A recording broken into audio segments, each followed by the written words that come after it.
A young woman helped an elderly woman at the airport, unaware that her son was looking for love.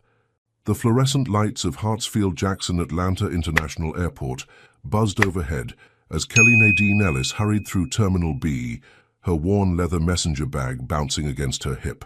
Her natural curls, usually styled with care, were hastily secured in a practical bun, and dark circles lurked beneath her honey-colored eyes, partially hidden by thin-framed glasses. Another delayed flight, another missed connection, and her residency round started in less than 6 hours. "Gate B23, B23, she muttered, scanning the endless stream of travelers. The holiday rush had transformed the airport into a maze of rolling suitcases and frustrated passengers. Kelly's tennis shoes squeaked against the polished floor as she navigated through the crowd, her cardigan providing little warmth against the aggressive air conditioning. 27 years of life had taught her that nothing came easy.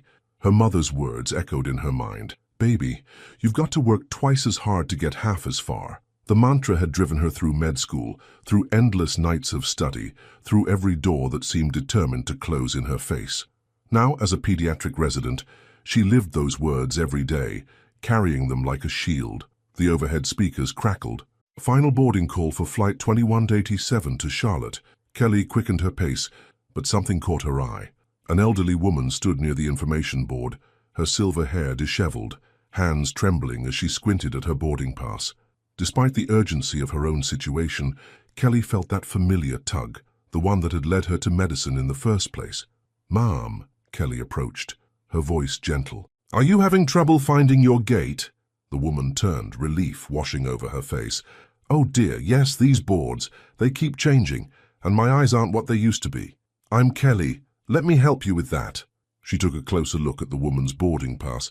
Margot Rivers, headed to Savannah, Kelly's hometown. "You're an angel," Margot breathed, her southern accent thick with gratitude. "My son always tells me I should use one of those smartphone apps, but—" She shook her head, a shadow crossing her face. "Since my Harold passed, I've been trying to do things my own way. Stubborn old woman, I suppose." Kelly guided Margot toward her correct gate, listening as the older woman spoke about her late husband, her son Ricardo, and her granddaughter Sophie. There was something in the way Margot's voice softened when mentioning them. Love mixed with worry. "My son, he's raising Sophie alone now," Margot confided, clutching her purse. "Such a good father, but he carries so much on his shoulders. The medical bills alone." She paused, then smiled apologetically. "Listen to me. Dumping my family troubles on a stranger. Sometimes strangers are the best listeners," Kelly replied, thinking of her own parents back in Savannah. Her father's endless bus routes, her mother's dedication to her students, all to give their daughter a chance at her dreams. They reached Margot's gate just as boarding began. The older woman grabbed Kelly's hand, her grip surprisingly strong. "Thank you, dear. What did you say your name was again?" "Kelly. Kelly Ellis." "Kelly Ellis," Margot repeated, as if memorizing a precious detail. "You know, sometimes angels come in the most ordinary moments. My Ricardo could use someone like you in his life." Kelly felt her cheeks warm. "I'm just doing what anyone would do." "No, dear.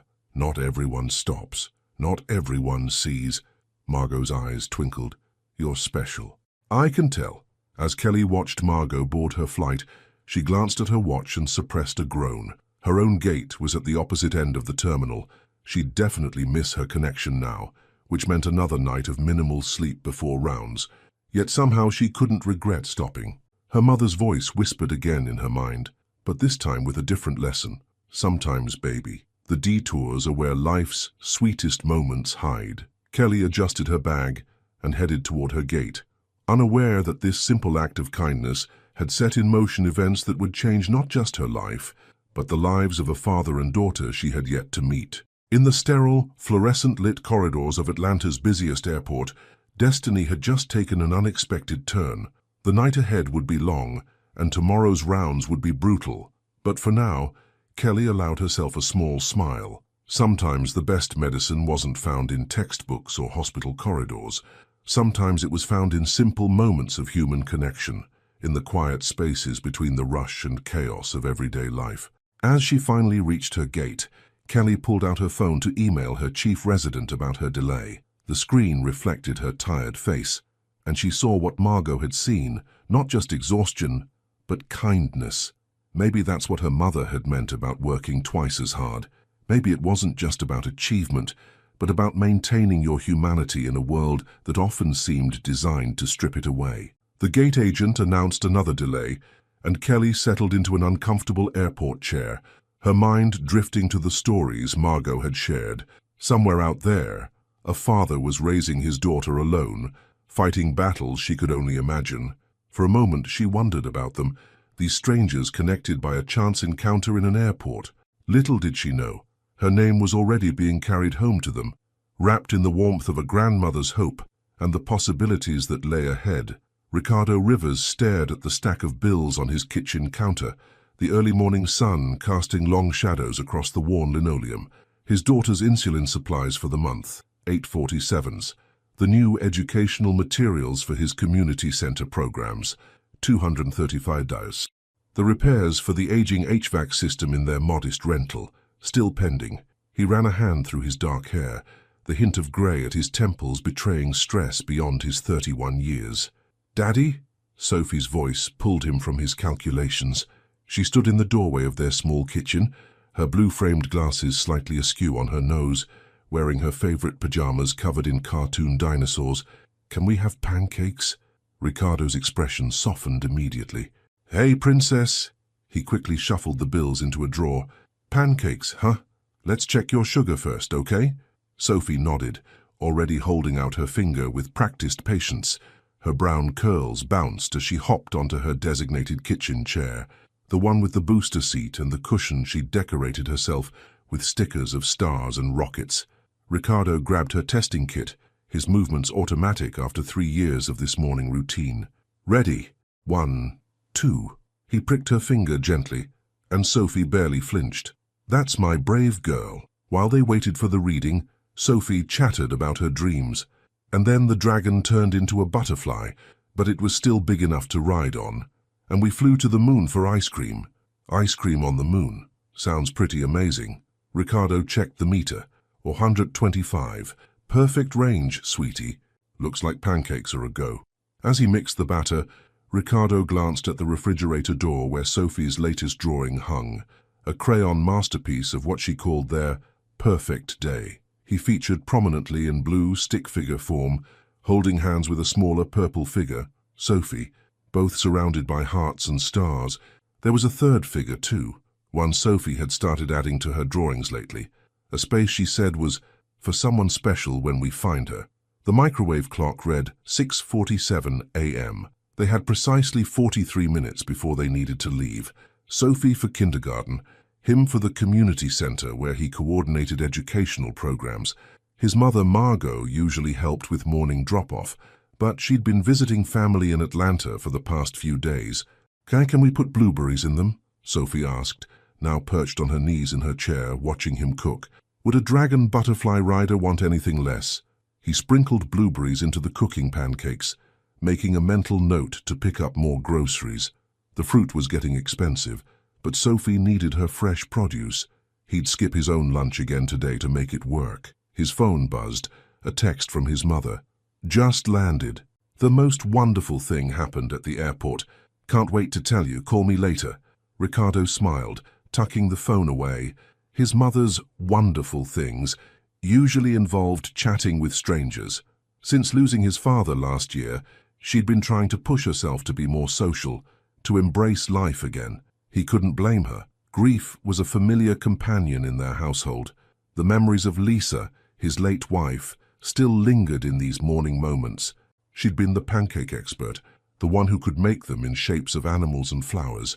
Sophie had been too young when Lisa passed to remember those details, but Ricardo kept them alive in quiet ways. "Daddy, you're doing the sad smile again," Sophie observed, her green eyes, so like his own, studying him intently. "Just thinking happy thoughts, princess." He flipped the pancakes with extra flair, making her giggle. "Find about how lucky I am to have the world's best pancake taste tester." After breakfast, the morning routine continued its careful choreography. Blood sugar check again. Insulin dose calculated and administered. Sophie's backpack packed with her testing kit, emergency glucose tablets, and the medical information card he updated weekly. His own bag filled with program proposals and grant applications he'd work on during his lunch break. "Ready for adventure?" he asked, helping Sophie with her light jacket. The Atlanta spring was warming up, but mornings still carried a chill. "Ready," she twirled, her backpack covered in glow-in-the-dark constellations spinning with her. "Daddy, can we go to the farmer's market this weekend, Mrs.? Andrew said they have face painting." The farmer's market, another expense. But Sophie's face lit up at the mention, and he found himself nodding. "We'll see how the weather looks, and okay?" He'd figure something out. Maybe he could pick up some extra hours at the center. As they walked to the car, Sophie's small hand in his, their neighbor Mrs. Henderson waved from her porch. "Ricardo, don't forget the neighborhood association meeting tonight." He waved back, suppressing a sigh. Another commitment, another evening of juggling childcare. His mother usually watched Sophie during these meetings, but she'd be jet-lagged from her trip. "Mrs. Henderson has a new cat," Sophie informed him as he buckled her into her car seat. "It's orange and white and sits in the window. I named it Rocket because it looks like it could fly to space." Ricardo checked the car seat straps one more time. Always one more time. "That's a perfect name, sweetheart." He kissed her forehead, breathing in the sweet smell of her strawberry shampoo. "Ready for countdown. 10, 9, 8. Sophie began their daily ritual, counting down as he started the car. 7, 6, 5. "Daddy, do you think Rocket the cat has a best friend?" "I'm sure he does, Princess. Everyone needs a best friend," she declared, with the certainty only a 5-year-old could muster. "Far even you, Daddy." The comment hit him harder than it should have. When had his daughter become so perceptive? "I have you, don't I? My best friend in the whole universe." Sophie beamed but shook her head. "That's different. You need a grown-up best friend, like in my drawings." Ricardo pulled out of their driveway, careful to avoid the pothole that always seemed to grow larger with each rain. "So life's pretty good just the way it is, Sophie bug." But as they drove through their neighborhood, past the small houses with their postage-stamp lawns and the community center where he spent his days helping other families find their footing, Ricardo couldn't help but feel the weight of Sophie's words, the empty space in their life that he'd grown so accustomed to carrying, like the constant awareness of Sophie's medical needs or the careful balance of their budget. His phone buzzed again in the cup holder. Another message from his mother. "Called the center. Left something important with Denise at the front desk for you. Promise you'll check today? Love you both." At the stoplight, Ricardo glanced in the rearview mirror. Sophie had pulled out her sketch pad, already lost in another world of her own creation. She was humming softly, the theme song from her favorite space cartoon, completely unaware of how her simple observation about best friends had cracked open something in her father's heart. The light turned green, and Ricardo drove on, unaware that across town, a tired pediatric resident was finally ending her overnight shift, her thoughts occasionally drifting to the kind elderly woman she'd met in the airport and the son who carried the world on his shoulders. Kelly Ellis moved through the pediatric ward of Atlanta Metropolitan Hospital with practiced efficiency, her white coat pockets stuffed with the essentials, stethoscope, protein bars, and an assortment of colorful stickers. She'd managed 3 hours of sleep after her airport ordeal, but the hospital's industrial-strength coffee was keeping her upright. Barely. "Dr. Ellis," a small voice called out as she passed room 412. Inside, 6-year-old Marcus waved from his bed, his arm careful of the IV line. "Look what I drew." Kelly detoured into the room, her exhaustion momentarily forgotten. "Let me see this masterpiece." She studied the crayon drawing of what appeared to be herself wearing a cape. "Is that me as a superhero?" "Yeah, because you made the scary needle not hurt yesterday." Marcus beamed, revealing a gap where his front teeth used to be. "So our mom said you have magic hands." Kelly winked at Marcus's mother, who was dozing in the visitor's chair. "The real superhero is you, being so brave with those tests." She pulled a rocket ship sticker from her pocket and added it to his chart. "Speaking of which, ready to check your vitals." As she recorded Marcus's improving numbers, Kelly's mind drifted to the grandmother from the airport, Margot, and her mention of medical bills. How many families like Marcus's struggled with the financial burden of keeping their children healthy? The thought followed her as she continued her rounds. At the nurse's station, her colleague and friend Natalie handed her another chart. Heads up, new admission in 415. 5-year-old with type 1 diabetes. Severe hypoglycemic episode. Kelly's heart tightened. Pediatric diabetes cases always hit hard, reminding her of her own cousin who'd been diagnosed as a teen. Parents? Single dad. He's been managing her care, but their regular endocrinologist retired last month. They've been struggling to find a new one who takes their insurance. Natalie lowered her voice. Dad looks like he hasn't slept in days. I'll head there now. Kelly grabbed her tablet, quickly reviewing the patient's history. Every detail mattered when treating chronic conditions. Room 415 held a tiny patient with familiar-looking curls, but Kelly's attention was immediately drawn to the father slumped in the corner chair. His broad shoulders were tense, even in sleep, one hand still clutching a well-worn medical reference book. A colorful friendship bracelet adorned his wrist, clearly child-made, and dark circles underscored his closed eyes. The little girl was awake, quietly coloring in a space-themed activity book. She looked up as Kelly entered, adjusting her blue-framed glasses with a practiced gesture that spoke of long familiarity. Hi there. Kelly kept her voice soft, mindful of the sleeping father. I'm Dr. Ellis, but you can call me Kelly if you want. I'm Sophie. The child studied her with startling intensity. Are you a space doctor? Kelly smiled, noting the constellations on Sophie's pajamas. Not quite, but I do know a lot about stars. Want to hear a secret? She leaned in conspiratorially. Doctors use stars to help make people feel better. Sophie's eyes widened. Really? See this? Kelly pulled out her penlight. This is like a tiny star we use to check how well your eyes follow light. Want to try? As Kelly performed her examination, she wove the necessary medical checks into a story about a brave astronaut exploring the galaxy. Sophie giggled when the stethoscope touched her chest. "I cold like space," she declared. The sound roused her father. He jerked awake, immediately alert. "Sophie, everything okay?" "Daddy, Dr. Kelly knows about space medicine." Kelly turned, medical history questions ready on her lips, but the words died in her throat. The man's green eyes held a warmth she hadn't expected.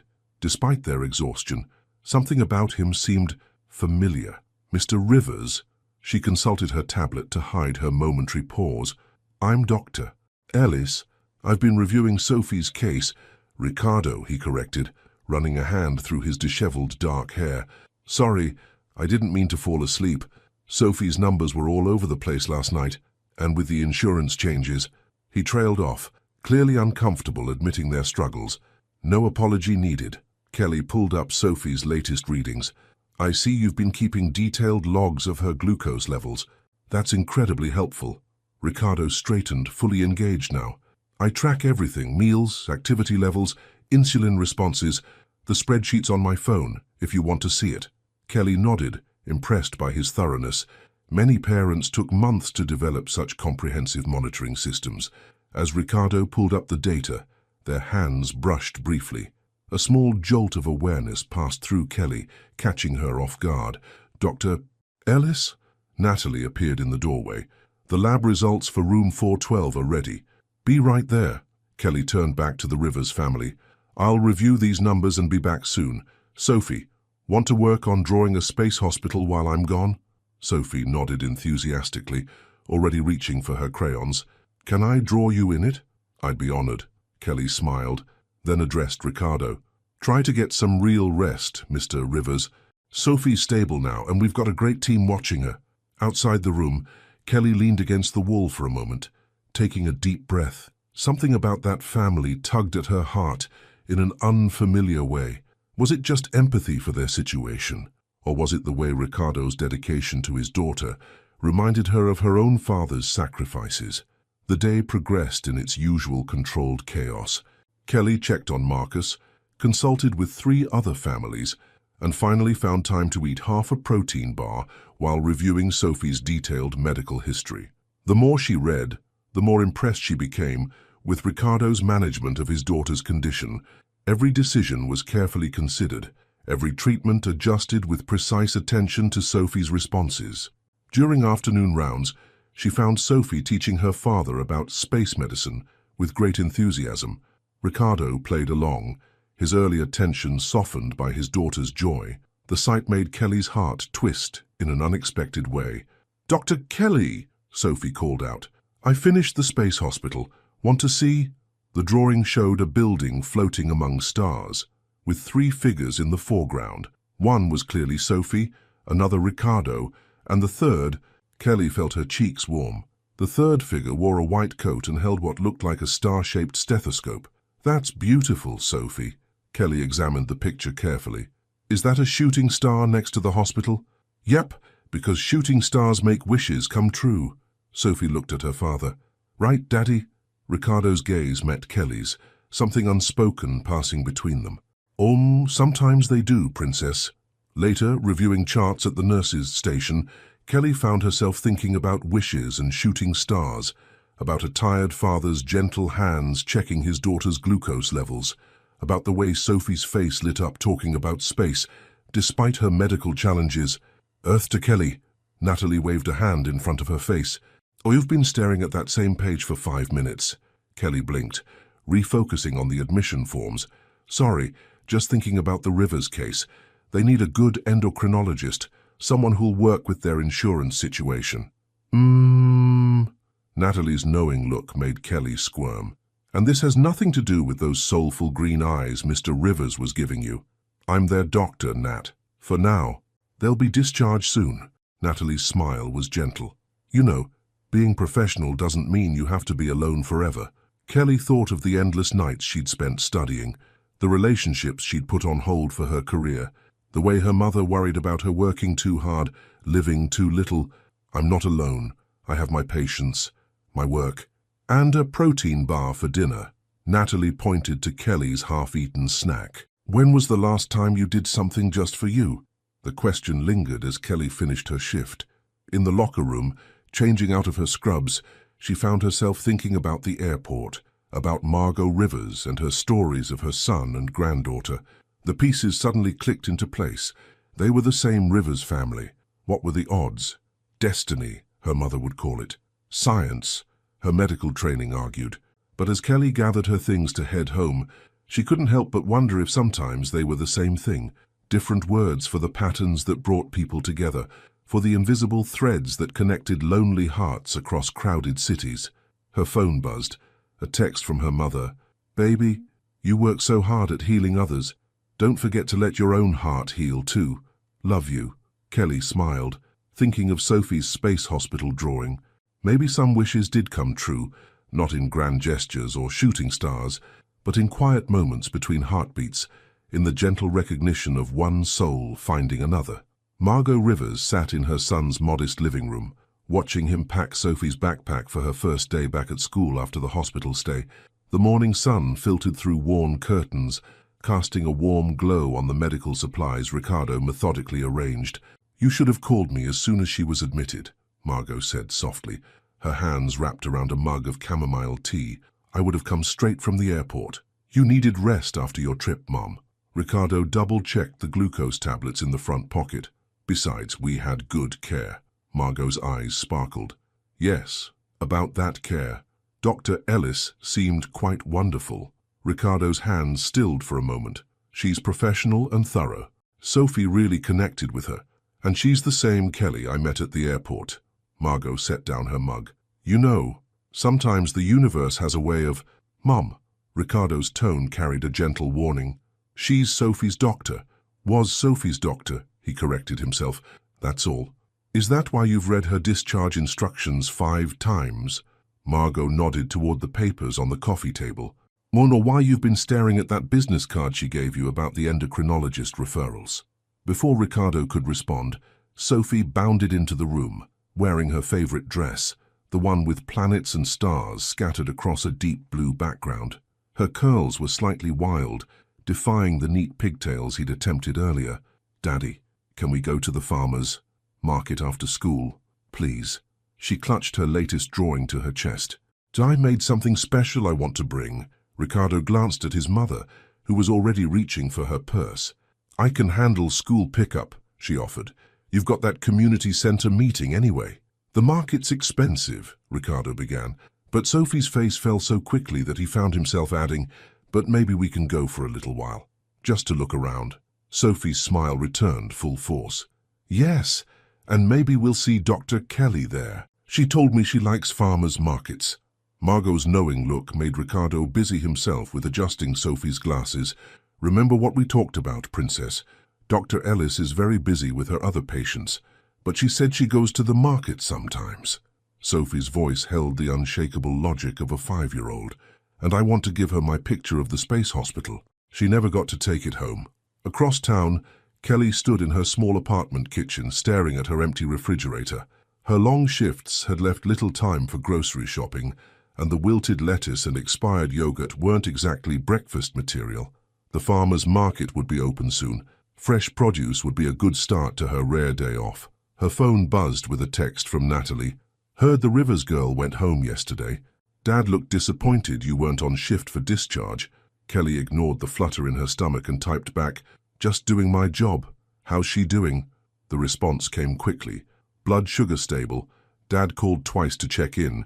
He asked about your market recommendation, BTW." Kelly remembered mentioning the local farmers' market to Sophie during one of their space medicine talks. The girl had been fascinated by Kelly's description of the rainbow chard, "leaves that look like they're from another planet," she'd said. She changed into jeans and a soft green sweater, then caught herself spending extra time on her hair.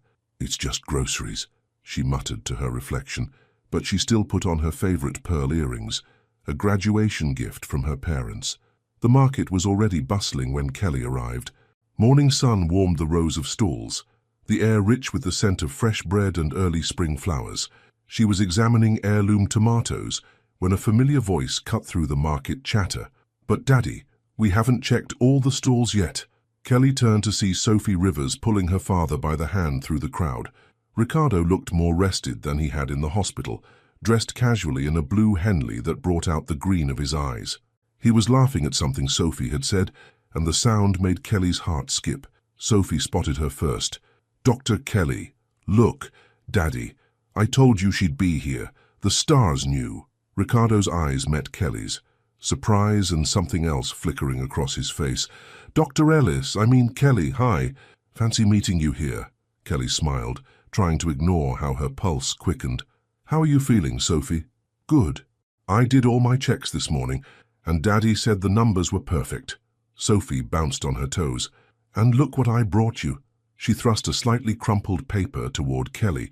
It was the space hospital drawing, but with additions. Now there were stars everywhere, and a new detail, a small garden next to the floating hospital. "Is that a space garden?" Kelly asked.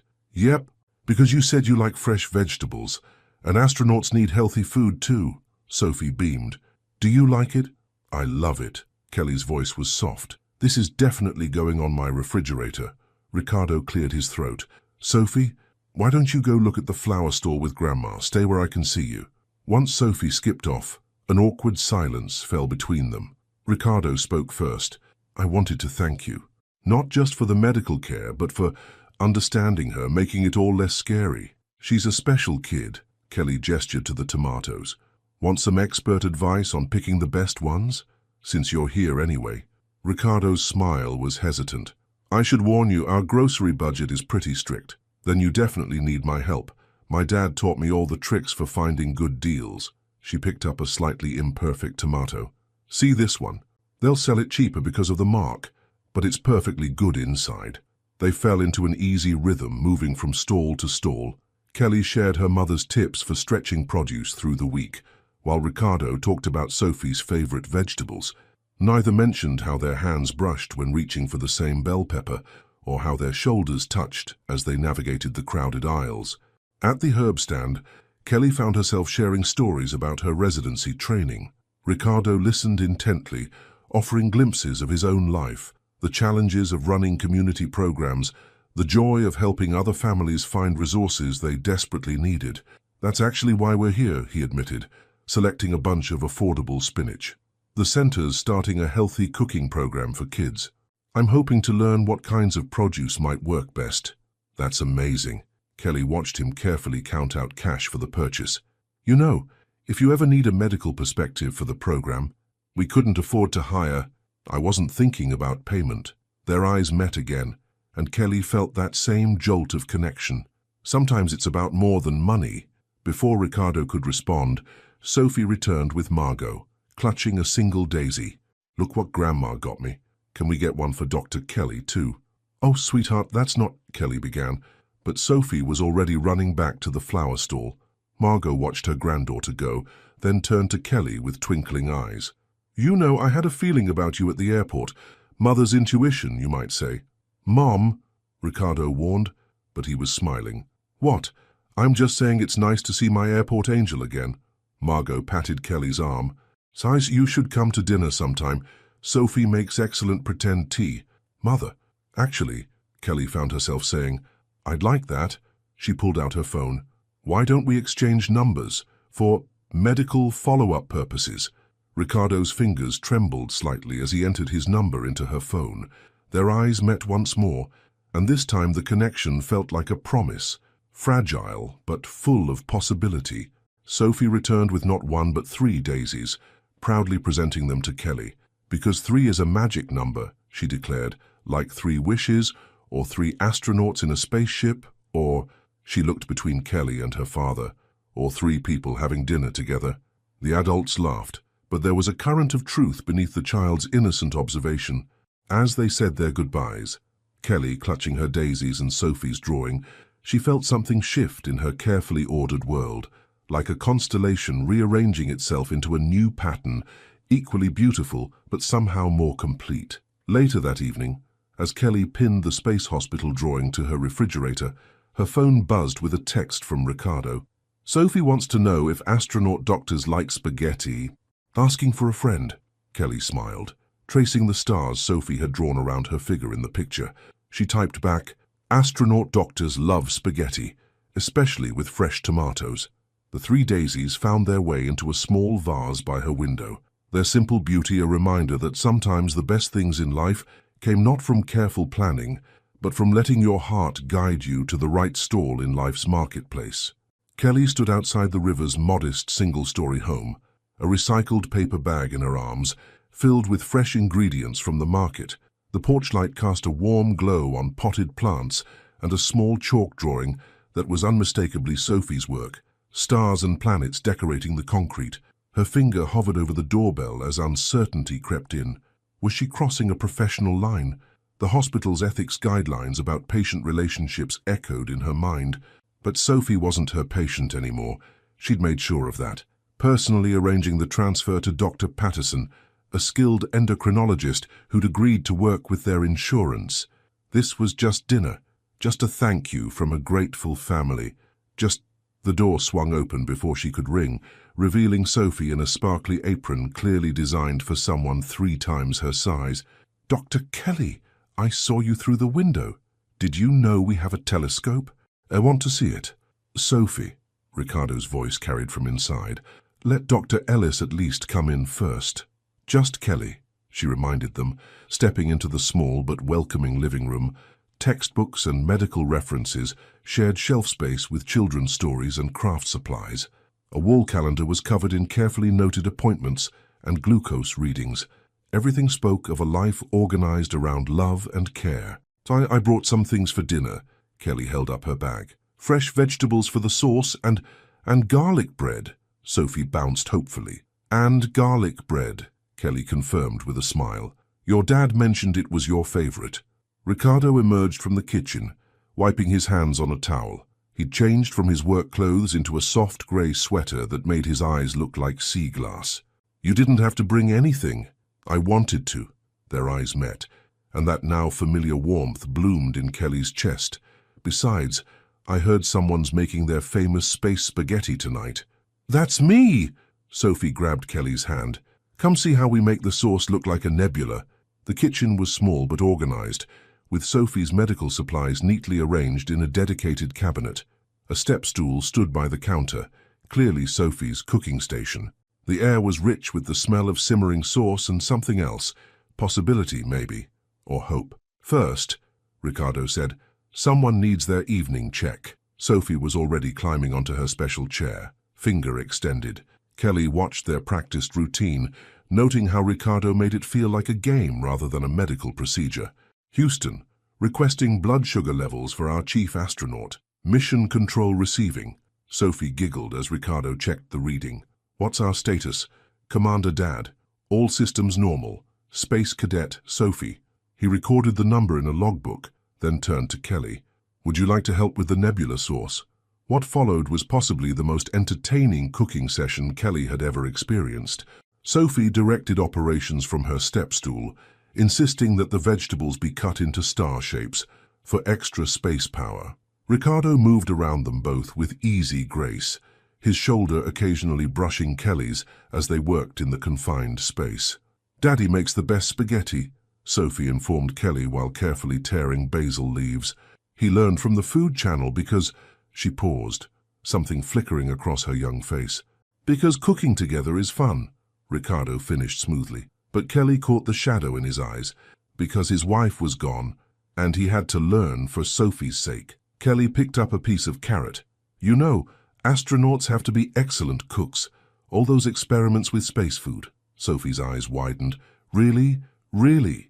In fact, Kelly began explaining how astronauts prepared meals in zero gravity, drawing on half-remembered Discovery Channel specials and quick thinking.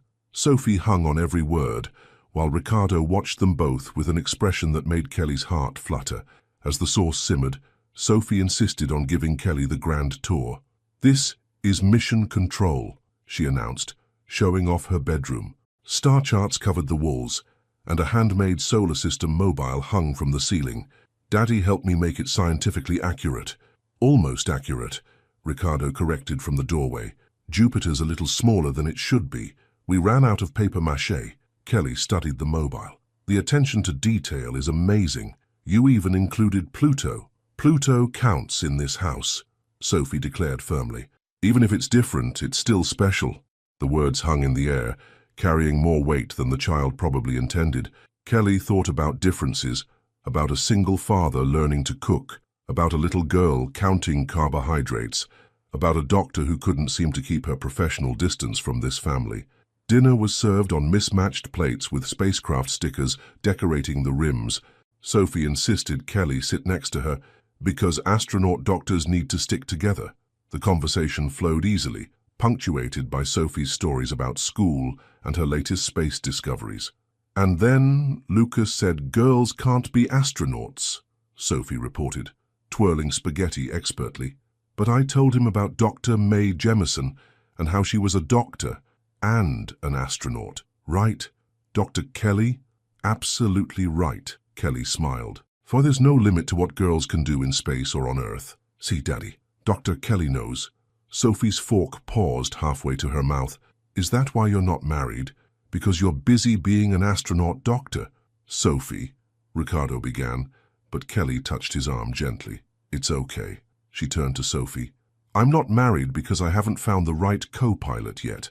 Someone who understands that helping people is as important as exploring the stars. Ricardo's eyes met hers across the table, and something electric passed between them. Sophie, oblivious to the moment, launched into a detailed plan for converting their backyard into a launch pad. After dinner, while Ricardo checked Sophie's levels one last time before dessert, Kelly found herself studying the family photos on the wall. Most were of Sophie at various ages, but one caught her eye. A younger Ricardo with a woman who had Sophie's curls and bright smile. Lisa, she assumed, the woman whose absence shaped this household in 1,000 tiny ways. That was 3 years ago. Ricardo's voice was soft behind her. Sophie's second birthday. She looked so happy, Kelly said. You all do. We were. He moved to stand beside her. Sometimes I worry that Sophie won't remember her mother at all, that all she'll know is blood sugar checks and insulin pumps. She'll remember love. Kelly turned to face him. It's in everything you do, every star you hang, every meal you cook. That's what matters. Their eyes met, and for a moment, the space between them felt charged with possibility. Then Sophie's voice rang out from the kitchen. Daddy, can we have the special dessert now? The moment broke, but something remained. A warmth, a connection, a silent understanding. They returned to the kitchen where Sophie proudly presented their dessert. Sugar-free jello, arranged to look like galaxies, complete with whipped cream stars. It's beautiful, Kelly said, meaning it, This whole evening was beautiful in its imperfect, honest way. Later, as Kelly prepared to leave, Sophie wrapped her in a fierce hug. "Will you come back? We still have to finish planning the backyard rocket ship." "Sophie," Ricardo started, but Kelly interrupted gently. "I'd love to come back, if that's okay with your dad." Ricardo's smile was soft in the porch light. "I think we'd both like that." As Kelly drove home, her car filled with the lingering scent of garlic bread and the sound of Sophie's laughter, she thought about orbits, how planets circle stars, how lives circle each other, how sometimes the gravity of love pulls people together in unexpected ways. Her phone buzzed at a stoplight, a text from Ricardo. "Sophie says thanks for believing in Pluto. And thank you for everything else too." Kelly smiled, thinking of mismatched plates and papier-mâché planets, of a father learning to cook and a daughter reaching for the stars, of the way Ricardo's eyes crinkled when he smiled, and how it felt like coming home. She typed back, "Thank you for dinner, and for showing me that sometimes the best discoveries happen right here on Earth." The light turned green, and Kelly drove on, her heart full of stardust and possibility. Sometimes, she realized, the bravest exploration wasn't into space at all. It was into the uncharted territory of opening your heart again. Ricardo sat in his office at the community center, staring at the grant proposal on his computer screen without really seeing it. Instead, his mind kept drifting to the previous evening, to Kelly's laugh in his kitchen, to the way Sophie's eyes lit up when she talked about space with someone who understood her passion, to the moment on the porch when saying goodbye had felt like the hardest thing in the world. A knock on his doorframe pulled him back to reality. "Mr. Rivers, the budget meeting started 5 minutes ago." "Right. Thanks, Denise." He stood, grabbing his folder of financial reports. The center's funding was tight this quarter, and they needed every dollar they could get for the new children's programs. But as he walked to the conference room, his phone buzzed with a text from Kelly. "Past a space-themed cafe on my way to work. Made me think of our favorite astronaut. How are her numbers this morning?" His heart shouldn't skip at a simple text about Sophie's medical care. He shouldn't smile at the way Kelly said, "Our favorite astronaut." He shouldn't. Earth to Ricardo. His colleague, Michael, waved from the conference table. "Are you planning to join us in this galaxy?" Ricardo slid into his seat, trying to focus on spreadsheets and budget allocations, but his mind kept wandering to the way Kelly had looked in his kitchen, seamlessly fitting into their little world, as if she'd always been there. Across town, Kelly was having similar difficulties concentrating. She stood at the nurse's station, updating patient charts, when Natalie appeared with 2 cups of coffee. "Okay, spill," Natalie demanded, sliding 1 cup toward her. "You've been floating around here all morning with this look on your face." "What look?" Kelly accepted the coffee, grateful for the caffeine boost after another long night shift. "Like you've just discovered a new constellation." Natalie lowered her voice. "This wouldn't have anything to do with a certain single dad, would it?" Kelly busied herself with her charts. "I had dinner with them. Just a thank you meal. Sophie wanted to show me her space projects." And nothing. He's a former patient's father. It wouldn't be appropriate." "Sophie's not your patient anymore," Natalie pointed out. "And from what I hear, Dr. Patterson is handling her care beautifully. So what's really holding you back?" Before Kelly could answer, her pager buzzed. "Emergency in room 307. She hurried off, secretly relieved to escape Natalie's knowing looks. But as she handled the crisis, a frightened child having an asthma attack, she couldn't help thinking about Sophie's brave smile during blood sugar checks, about Ricardo's gentle way of turning medical routines into games. Later that afternoon, Ricardo faced his own interrogation. Margot had stopped by the community center with lunch and questions. "So," she began, unpacking sandwiches in his office. "Have you called her today?" "Mom." "What?" "A mother can't be interested in her son's happiness." She sat down, fixing him with that penetrating look he'd known all his life. "I saw how you looked at her during dinner. I don't look at her any way." But even as he said it, Ricardo knew it was a lie. He looked at Kelly the way a man dying of thirst looks at water, with longing, fear, and desperate hope all mixed together. "Ricardo Allen Rivers." Margot's voice softened. "Theresa would want you to be happy." The sound of his late wife's name made his chest tight. "Sophie needs stability. She needs me focused on her health, her future. I can't just..." Can't just what? Care about someone? Let someone care about you. Margot reached across the desk, squeezing his hand. Love isn't a limited resource, son. Your heart can grow to hold more without letting go of what's already there. As if on cue, his phone lit up with another text from Kelly. This time it was a photo, a child's drawing from one of her patients, showing a rocket ship that looked suspiciously like Sophie's artistic style. Looks like someone's starting a trend in the pediatric ward, Kelly's message read. Space medicine is catching on. Ricardo found himself smiling, despite his inner turmoil. He started typing a response, then stopped, then started again. How did you tell someone they were becoming as essential as oxygen while simultaneously being terrified of needing them too much? The afternoon brought more challenges. Sophie's school called. Her blood sugar had dropped during PE class. She was fine, but scared. Ricardo rushed to pick her up, his heart pounding until he saw her sitting in the nurse's office, pale but smiling. I remembered what Dr. Kelly said, Sophie told him as he checked her levels, about being brave like an astronaut during emergencies. Without thinking, he texted Kelly about the incident. Her response came quickly. Give our brave astronaut a hug from me.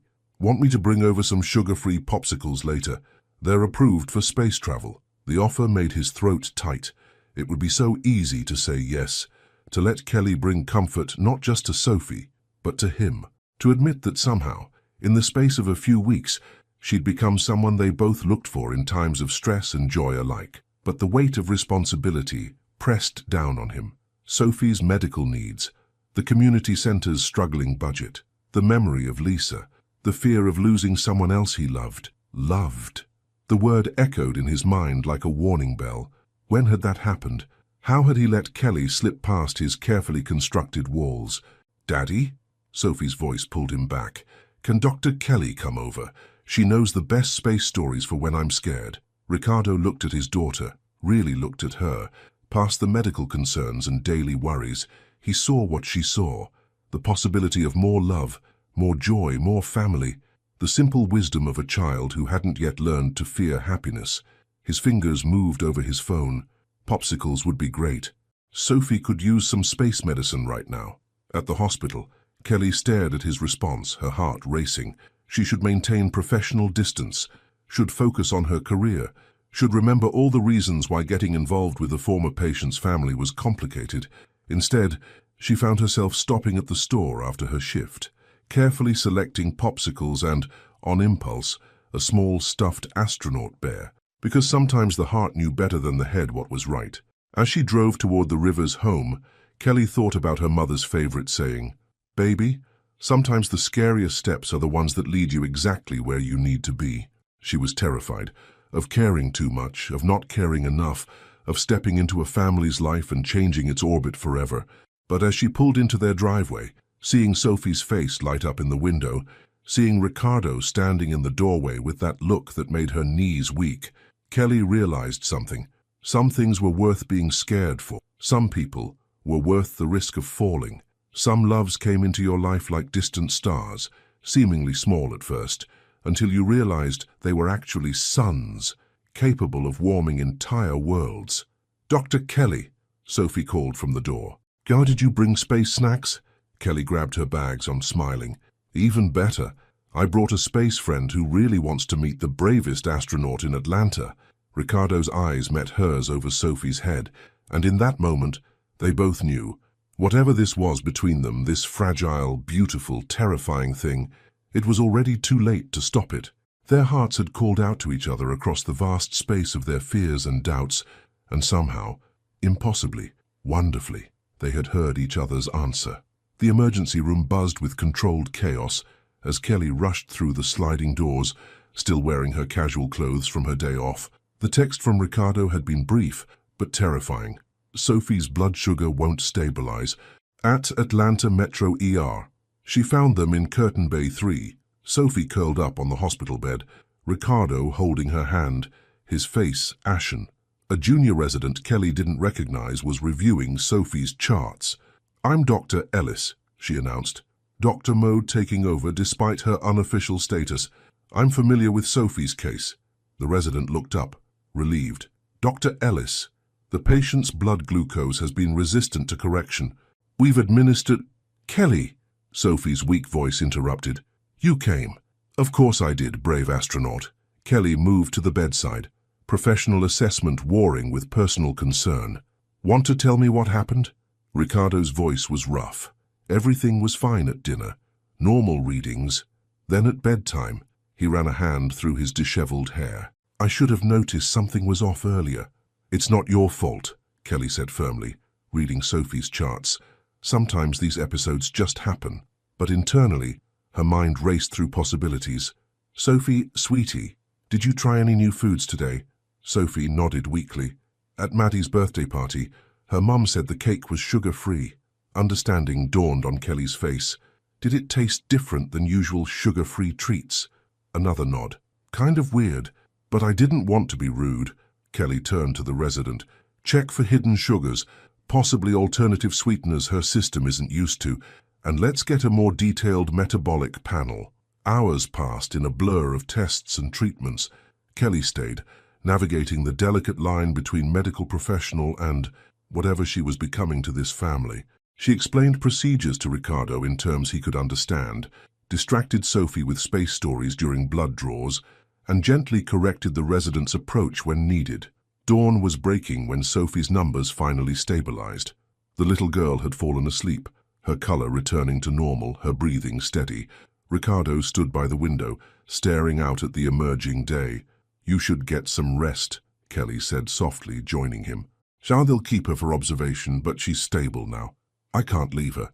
His voice cracked. I can't. Hey, Kelly touched his arm. She's okay. You're okay. Ricardo turned to her, his green eyes swimming with unshed tears. Lisa died in a hospital at dawn. The words came out raw. There was nothing they could do. I just had to watch and... I can't do it again, Kelly. I can't lose... He didn't finish the sentence, but the weight of it hung between them. I can't lose someone else I love. I can't lose you. Ricardo, Kelly started, but was interrupted by her pager. Another emergency. Another child who needed her. The professional clash with the personal hitting her like a physical blow. Go, he said, understanding in his eyes. It's your job. I'll come back, she promised, squeezing his hand. But as she hurried to answer the page, Kelly felt the full impact of what they were risking. Her career, her professional boundaries, her heart, all tangled up in this family that had somehow become essential to her existence. Later that morning, during shift change, Natalie found Kelly in the doctor's lounge, staring into a cold cup of coffee. I heard about Sophie, her friend said gently, and about you rushing in while off duty. I had to come. Kelly's voice was barely a whisper. But maybe that's the problem. I can't be objective anymore. When I saw her in that ER bed, you cared, Natalie finished, like a human being, not just a doctor. It's more than that. Kelly finally looked up. When he told me about Lisa, about losing her in a hospital at dawn, Nat, I wanted to promise him it would never happen again. But how can I? I see death here every day. I lose patience. I have to maintain professional distance to function. Is that what you're really afraid of? Losing professional distance? Or is it about letting yourself need someone as much as they need you? Before Kelly could answer, her phone buzzed. A text from Margot. He needs you. Not just as a doctor. Please don't let fear win. The words hit home. Kelly remembered her own father's voice from years ago, when she'd been afraid to apply to medical school.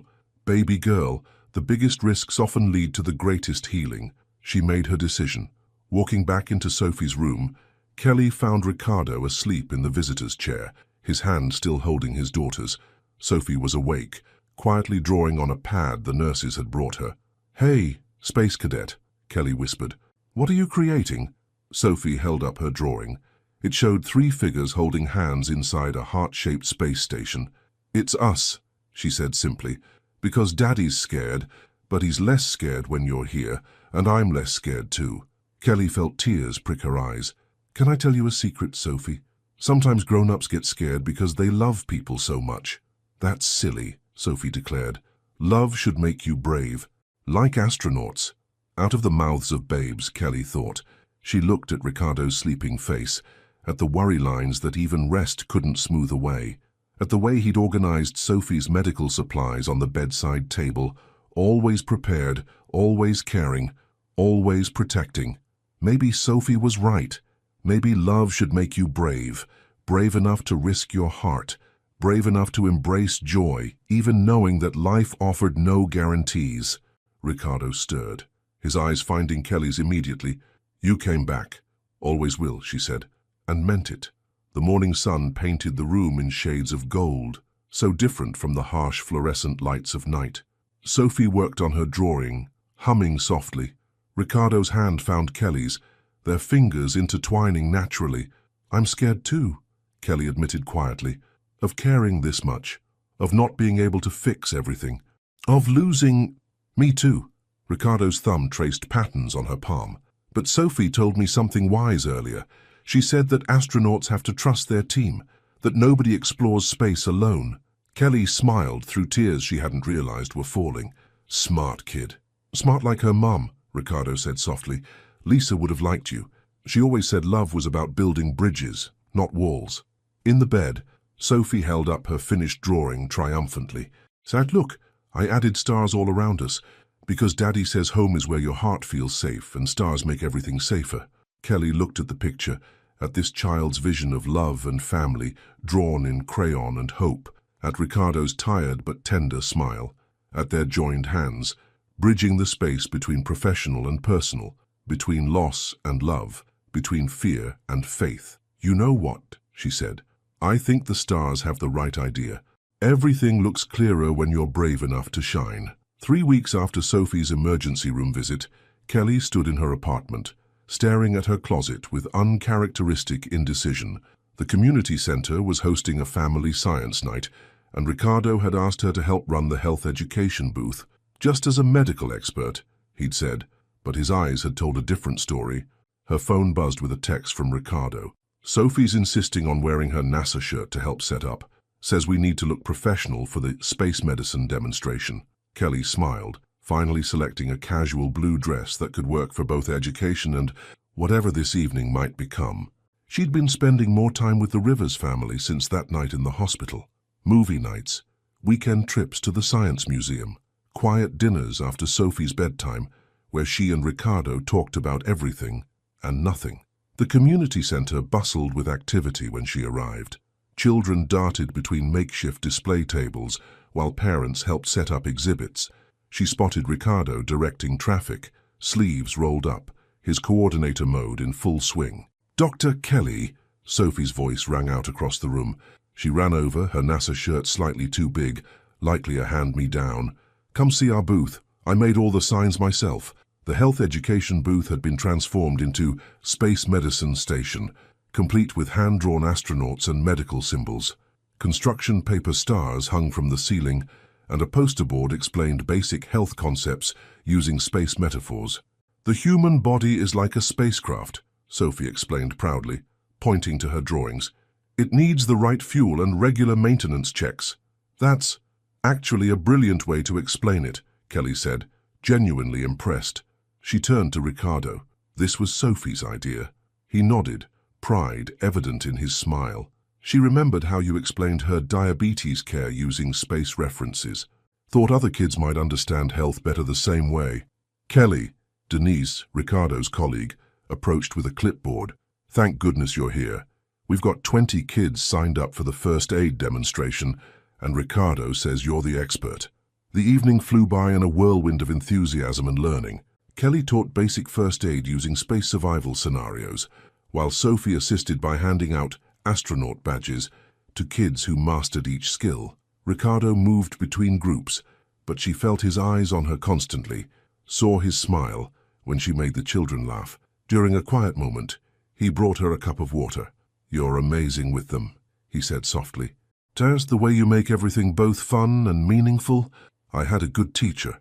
She nodded towards Sophie, who was earnestly explaining the importance of hand-washing to a group of younger kids. "She's the one who showed me how to make medicine less scary." Ricardo's hand brushed hers as he took the empty cup. "You've changed our lives, you know. Both of ours." Before Kelly could respond, a commotion broke out near the robotics display. They sprung into action, Kelly checking on a child who'd bumped his head, Ricardo calming worried parents, both moving in sync as if they'd been partners for years. Later, as they cleaned up after the event, Sophie fell asleep on a stack of yoga mats in the corner. Ricardo draped his jacket over her, then joined Kelly in taking down the space medicine displays. "Move in with us," he said suddenly, then looked startled by his own words. Kelly froze, a paper star hanging forgotten in her hand. "What?" Ricardo ran a hand through his hair. "I've been thinking about it. A lot. You're at our place most evenings anyway.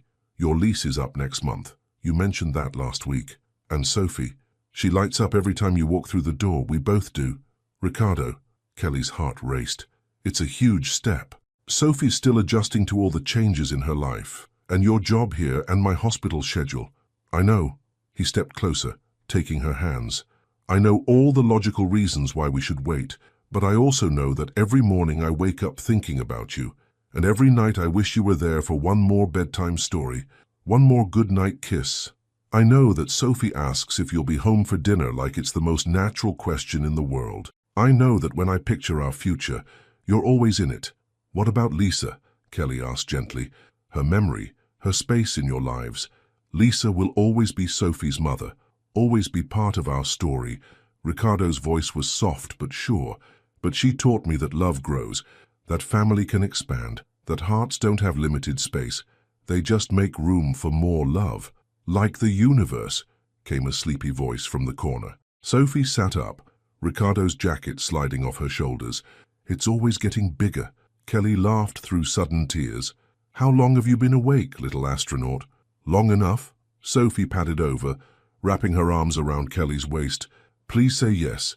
We can turn the office into your space station, and you can help me with science homework, and make pancakes with us on Sundays." Kelly looked at them both, this father and daughter who had somehow become the center of her universe. She thought about her apartment, filled with medical textbooks and takeout menus, so different from the warm chaos of the Rivers home, thought about mornings rushed and evenings lonely, compared to sticky breakfast kisses and bedtime stories. "My shifts are crazy," she said. "Sometimes I'll be gone for 24 hours. We know." Ricardo smiled. "We'll keep your coffee fresh. I'm not always easy to live with. I get stressed about cases. Bring work home. We'll give you space when you need it." His eyes twinkled. "Astronauts need quiet time too." I snore. "Daddy does too." Sophie giggled. "You can snore together." Kelly looked around the community center, at the paper stars and medical diagrams, at the place where this unlikely family had first started to form, at Sophie's hopeful face and Ricardo's steady gaze. "Yes," she whispered, then louder. "Yes," Sophie squealed, launching into an impromptu dance. Ricardo pulled Kelly close, his kiss tasting of promise and possibility. "I love you," he murmured against her hair. Both of us do." "I love you too." Kelly held them both, feeling pieces of her life clicking into place, my favorite earthbound stars. Later that night, as they drove home, Kelly thought wonderingly, Sophie chattered about room decorations and shared spaces, but it was Ricardo's quiet "welcome home" as they pulled into the driveway that made it real. Kelly looked at the small house with its chalk-decorated porch and Sophie's telescope in the window. At the garden they'd planted together, and the wind chimes Lisa's mother had given them. At all the ways love could build a family, one small step at a time. "Race you inside," Sophie called, already running for the door. "Last one in has to make hot chocolate." Ricardo squeezed Kelly's hand. "Ready for this adventure?" Kelly squeezed back. "With my favorite crew. Always." The first light of dawn filtered through unfamiliar curtains as Kelly blinked awake, momentarily disoriented.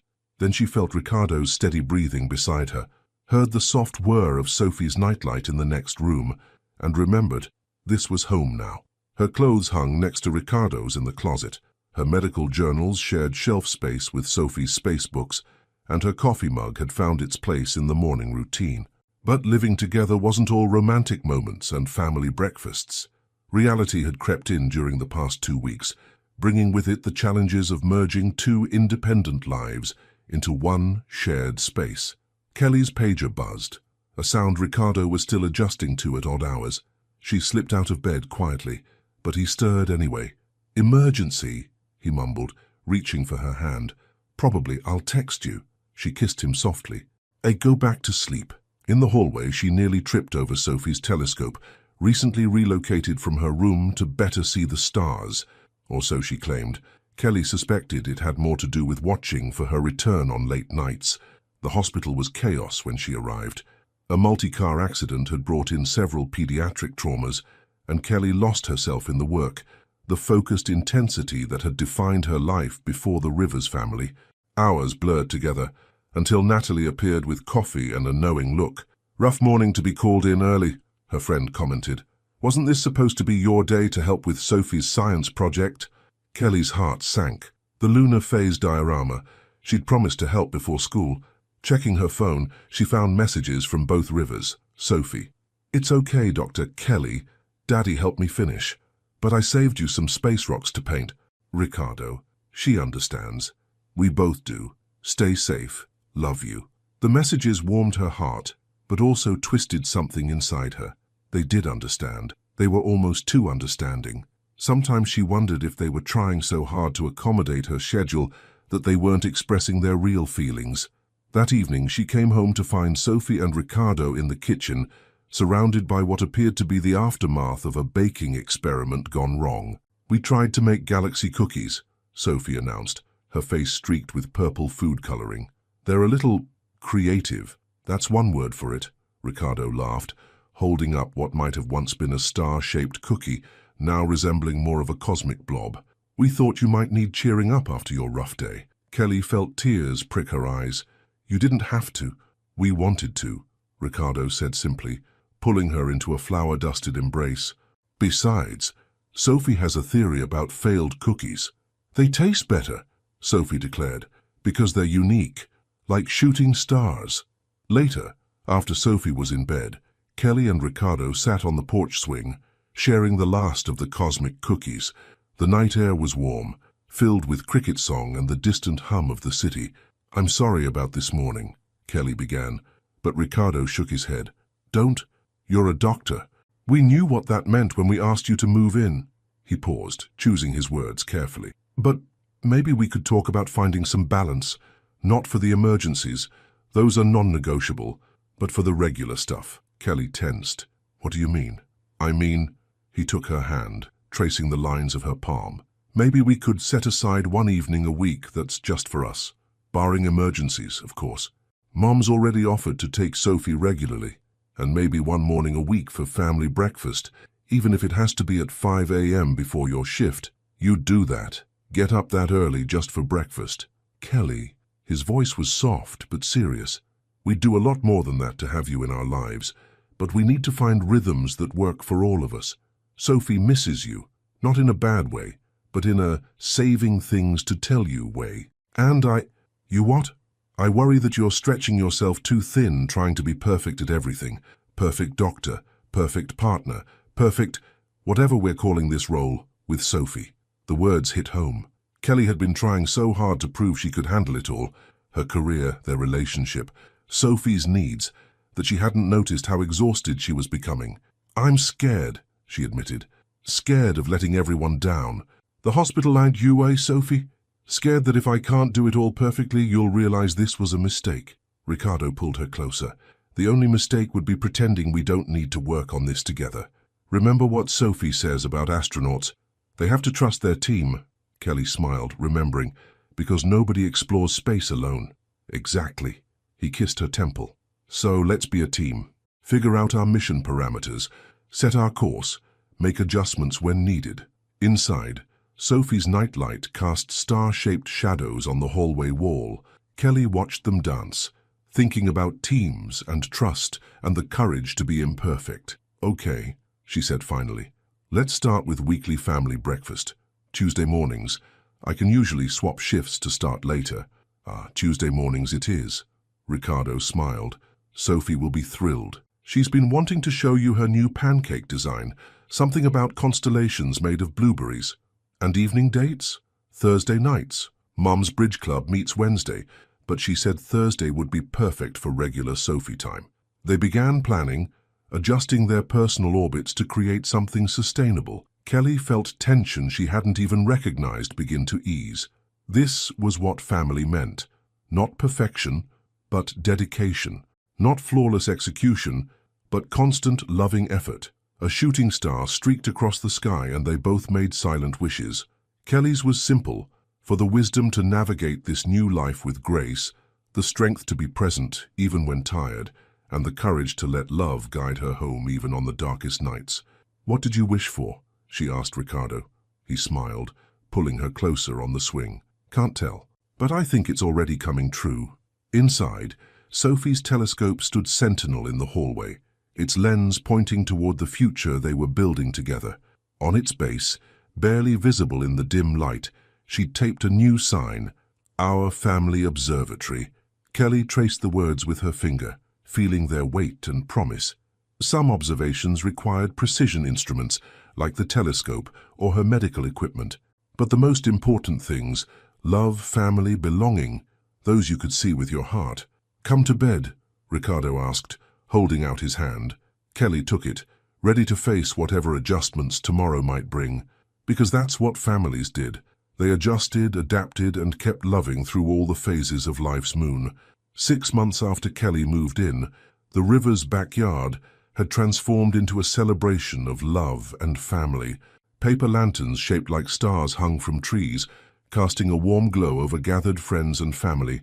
A small arch, decorated with twinkling lights and astronomy charts, stood ready for the ceremony that would officially unite them, though in their hearts, they'd been a family for months.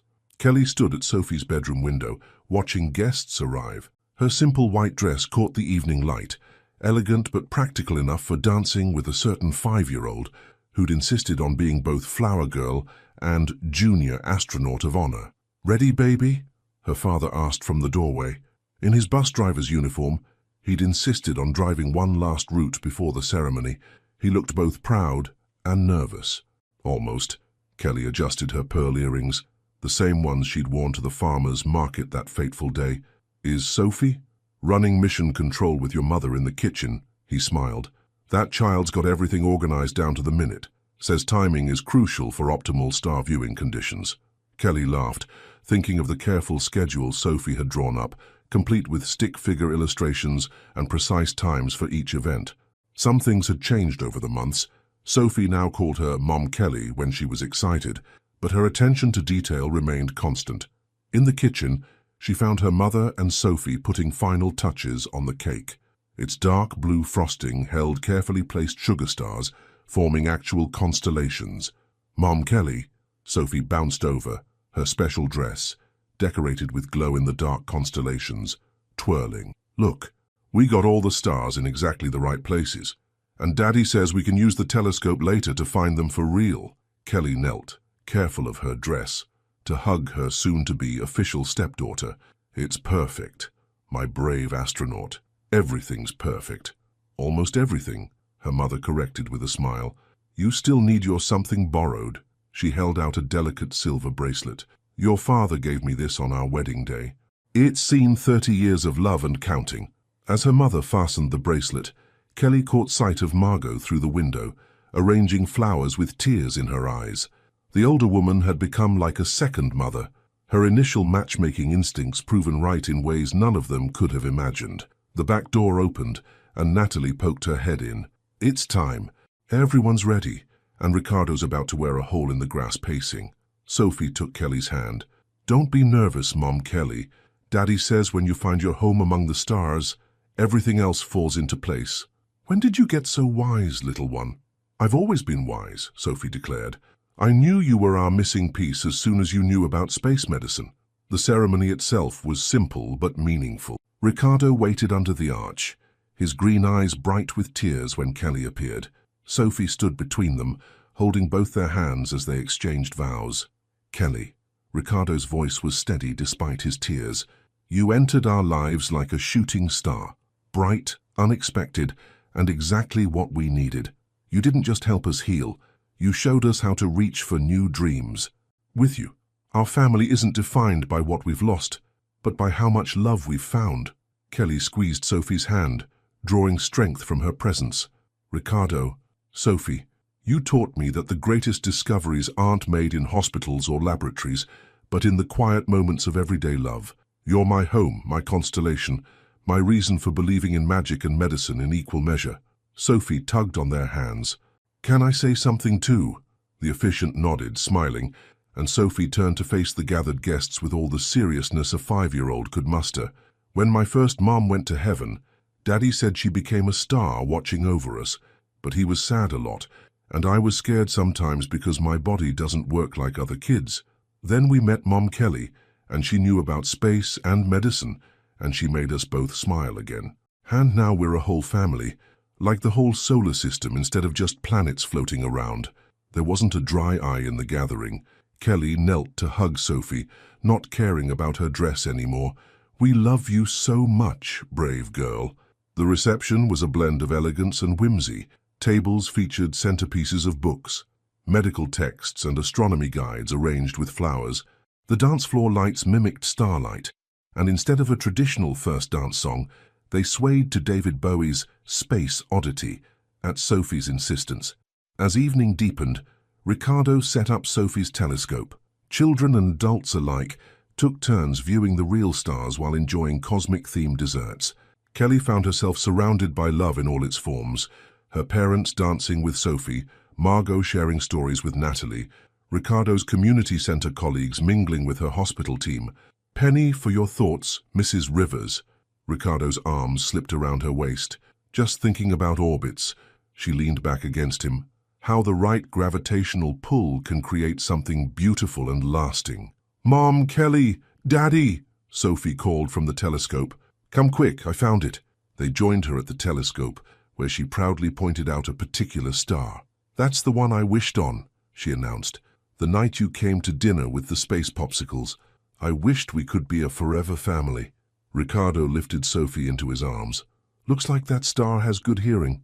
Actually, Sophie said matter-of-factly, I think it was just science. Like when elements come together to make something new and better.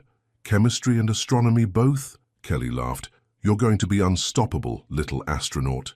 Later, as the party wound down, they found themselves back under the arch. Sophie had fallen asleep in Margot's lap, her new junior astronaut badge still clutched in her hand. The paper stars swayed gently in the breeze, and distant sirens reminded Kelly that the world continued turning. There would still be emergencies, challenging days, moments of doubt, but there would also be this: morning kisses, tasting of coffee, bedtime stories about brave astronauts, family dinners where love and laughter were always on the menu. There would be Sophie's medical victories and setbacks, all faced together, Ricardo's quiet strength and endless patience. Kelly's gradually learning that being perfect mattered less than being present. What are you thinking? Ricardo asked softly. That some things really are written in the stars. Kelly touched her new wedding ring, a unique design featuring a small diamond surrounded by tiny stars. Even if we have to write them ourselves sometimes. With help, he reminded her, nodding toward their sleeping daughter. Ty, our very own mission specialist. Speaking of missions, Kelly smiled. I have a surprise for both of you. I was going to wait, but... She took his hand, placing it on her stomach. Houston, we might have a situation developing, due for launch in about 7 months. Ricardo's eyes widened. You're going to need to adjust the observatory schedule, she finished. Celsi thinks Sophie would mind sharing her space expertise with a co-pilot. His answer was a kiss that felt like coming home and beginning an adventure all at once. Above them, stars wheeled in their ancient paths, witnessing this moment as they had witnessed the first time Kelly helped a lost grandmother in an airport, the first family dinner, the first admission of love. Some might call it chance, or fate, or simply the natural orbit of hearts meant to find each other. But as Kelly and Ricardo held each other under the starlit sky, they knew what Sophie had known all along, that love, like space itself, was infinite in its capacity to expand, to welcome, to create new constellations of belonging. Their story wasn't ending, it was evolving, growing, reaching for new horizons, because that's what families did. They explored together, charted new territories of the heart, and always found their way home to each other. In the gentle night, surrounded by paper stars and real ones, they were exactly where they were meant to be, together, under the vast sky, writing their own story in the endless book of love and stars. 1 year later, the nursery's nightlight cast familiar constellations across freshly painted walls. Kelly rocked 3-month-old Luna Grace Rivers, while Sophie, now 6.5, the half being very important, she insisted, gave her baby sister a detailed lecture about the phases of the moon. "And that's why you're named Luna," Sophie explained, perched on the window seat beside her telescope, "because you were born during a full moon, and Mom Kelly was in labor for exactly 1 lunar day, and—" "Maybe let your sister sleep, Space Commander," Ricardo said softly from the doorway. "She'll have plenty of time for astronomy lessons tomorrow." "But she likes it," Sophie protested, though she lowered her voice. "See? She smiles when I talk about stars." Kelly smiled, watching Luna's tiny fingers curl around her sister's offered hand. The baby did seem fascinated by Sophie's voice, just as she was captivated by the star projector that had become a crucial part of their bedtime routine. "Your sister's right, though," Kelly whispered as Luna's eyes finally drifted closed. "You do love space talk, just like her." Carefully, she laid Luna in her crib, decorated with hand-painted constellations, a joint project by Sophie and Ricardo during Kelly's last trimester. The mobile above was new, a gift from Margot featuring tiny astronauts and silver stars. Sophie watched the baby sleep, her face thoughtful. "Do you think my first mom would be happy about our bigger family?" Ricardo lifted Sophie into his arms, though she was getting almost too big for it. "What do you think?" "I think," Sophie adjusted her glasses, a habit she'd picked up from years of careful consideration. "I think she'd be happy. Because now we have more love, not less, like how adding stars makes the sky brighter." "That's beautiful, sweetheart," Kelly said, her heart full and very wise. Later, after Sophie was tucked into her own bed, now decorated with more sophisticated space posters, reflecting her growing interests, Kelly and Ricardo stood in the nursery doorway, watching their youngest sleep. "Hard to believe it's been 2 years since you helped my mother in that airport," Ricardo murmured, pulling Kelly close. "The best detour I ever took." She leaned into him, remembering, "Though I think Sophie's theory about gravitational forces pulling us together might have some merit." From down the hall came Sophie's voice. "I can't sleep. Can we look at the meteor shower, please?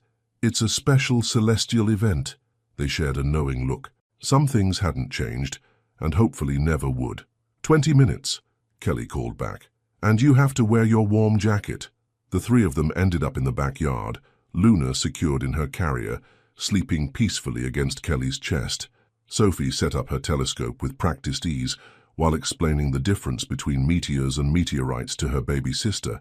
As shooting stars streaked across the sky, Kelly looked at her family, at Ricardo's gentle smile, at Sophie's endless enthusiasm, at Luna's peaceful face, at all the ways love could expand and grow, creating its own kind of infinity. "Hey," Sophie whispered, eyes still on the sky. "I just realized something. We're kind of like a meteor shower ourselves." "How so?" Ricardo asked. "Well, we all came from different places, like meteors from different parts of space. But we made something beautiful when we came together." She nodded, satisfied with her analogy. "And now we're a constellation. The best kind," Kelly agreed, kissing Luna's downy head. "The kind that keeps growing brighter." Above them, the stars continued their ancient dance, witnessing this family that had found each other across time and space and circumstance. In the distance, a siren wailed. Tomorrow would bring its own challenges, its own emergencies and triumphs. But for now, they had this, a warm summer night, a sky full of falling stars, and 4 hearts beating in perfect harmony, their own private universe, expanding with every moment of love. "Make a wish," Sophie called, as another meteor blazed across the sky, but Kelly just smiled, holding her family close. Everything she could wish for was already right here, written in the stars that had guided them home to each other. The end, based on the emotional journey of Kelly, Ricardo, and Sophie, here is an impactful question.